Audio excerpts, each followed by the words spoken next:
大家好，我係創辦人 KB。好多客人晚晚瞓夠8個鐘，但係塊面就又腫又黃。好多客人仲好捨得買成萬蚊嘅護膚品，但係暗瘡鬆弛一樣出現。其實問題都唔係喺啲護膚品度，好多時候係大家食落肚嘅嘢。我從中醫嘅角度話俾大家知，你食咗乜嘢落肚，就決定3年後你塊面變成點。第一，高糖甜品、蛋糕、糖水。中醫話甘能助濕，糖化反應直接將我哋皮膚嘅膠原蛋白好似焗麵包咁焗到燶晒，咁皺紋鬆弛都會即刻嚟。第二，高溫油炸嘢。炸雞、薯條、油炸產生嘅毒素，中醫叫做熱毒，搞到我哋生暗瘡、皮膚暗啞，搽幾多粉底都遮唔住。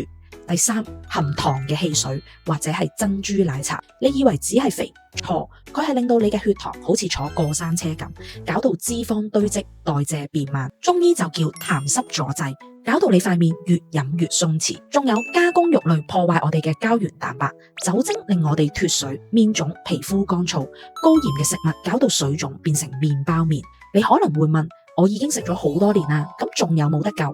梗係有啦！今日教你3個中醫美容嘅逆轉秘笈。第一，戒凍飲，改飲暖嘅陳皮水，因為陳皮理氣化痰，將積聚喺身體嘅濕濁排走，塊面就唔會再浮腫。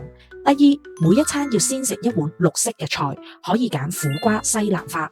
中醫話苦能清熱，幫你身體解走油炸同埋糖化嘅毒。第三，黃金睡眠時間，夜晚11點前瞓覺，夜晚11點至凌晨3點係膽經、肝經修復嘅時間，呢段時間瞓咗好過你敷10塊面膜。我係一個淨係識講真話嘅中醫美容老闆，想要完整抗老食療清單，記得喺我哋門店向我哋專業養生顧問了解更多。我哋下集見，拜。